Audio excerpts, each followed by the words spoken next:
Hi friends, I'm Ron Brown. Welcome to my shop. Well, this is the third installment of our indexing wheel project, and I think I'm done. So what I want to do today is to tell you about the wheels. So for those of you who haven't watched the other two videos, let me just cover the basics real quick. An indexing wheel has a certain number of divisions, and we use that for dividing everything if we're going to flute a particular project, if we're going to do a basket weave, illusion, if we're going to do a barley twist. Anytime we need to divide a circle into an even number of parts, we do that with an indexing wheel. So the indexing wheel has a center hole that matches the spindle on your lathe, and with a naked spindle, you put the spindle on first, and then grab your chuck or your faceplate, and when you mount the chuck on here, it will clamp the indexing wheel tightly in place for you, like that, so that it will all rotate together with the chuck. So I'm going to explain what's in the set here in a minute. You can get the discs individually if they're just one set of divisions that you want. I've got a locking device here I'm going to show you in just a minute. You can also purchase that separately as long as you purchase at least one disc. So one of the major breakthroughs since the last video is that I have really refined our locking assembly here, and I've engineered it so it'll be a universal fit regardless of the size of lathe you have, whether it's a 10-inch, 12-inch, 14, 16, 18, or 20. It doesn't really matter. This will fit. So I want to show you how we put that on the lathe, how it fits on.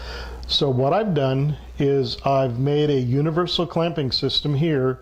It doesn't have to be parallel. It'll work in pretty much any position. So we just put that in the bedways. Take your locking pin and get everything in place, then hold it with your hand, turn the bar like so, and just lock it in place. And when you've done that, then you're locked solid. So the way this works, I've engineered a universal clamp that just fits between the bedways, and it doesn't have to be perpendicular to work, just as long as it's under the two bedways. The way you get this in position is pick the height of your lathe, in this case 8 inches, put the peg in a hole, set everything up by hand with this in place, and then just tighten up the bottom. And when you've done that, we're locked down solid. This is a carbide pin, just goes in like that. When you want to go to the next hole, just go down. The end of the pin is rounded, so it will easily find the next hole from there to there and so on. So you can do that. You'll be all good to go.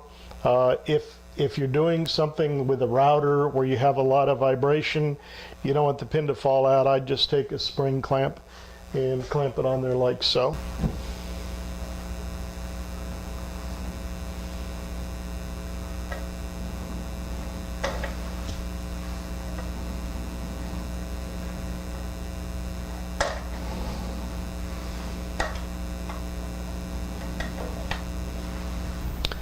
So here is the way it finally shook out. We've got 5 different discs. The 5 different discs all have at least 2 rows of holes. So for example, on the 32 hole disc, half of that is 16, so you have a 32/16. On the 48 division disc, it's going to be 48 and 24 and so on. We go all the way up to 120 divisions, half of that is 60 and so on. So there are 5 discs. This is the master set that you're seeing on the wall. 5 discs, 10 different divisions, and the locking assembly. Retail value on this is about $165. So the introductory price is $99.99. Everyday price is probably going to be $129. If you'd like to get them individually, you just need one disc. The discs by themselves are going to be $24.99 a piece.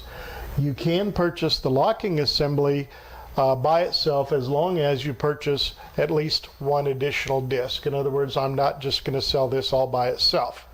So look on the website. It's up there. All your options are there. There's one very important bit of information I need, and that's the spindle size. The spindle size on your lathe is going to determine the hole size in each disc so it'll fit correctly. And currently we have 1 inch, 1 1/4 inch, and 33 millimeters spindle sizes for those of you with a one-way. So that's pretty much it. The locking pin is carbide. That's included in the locking assembly. This is pretty much the final design for the locking assembly. If you have a 10-inch lathe, I'll probably have to do additional cutout here for you. But that's the way it shook out. I want to say special thanks to my friend Stan Judd, who gave me an awful lot of input and helped me come up with the final design. So I'm Ron Brown, reminding you that wherever you go, there you are. Thanks for watching.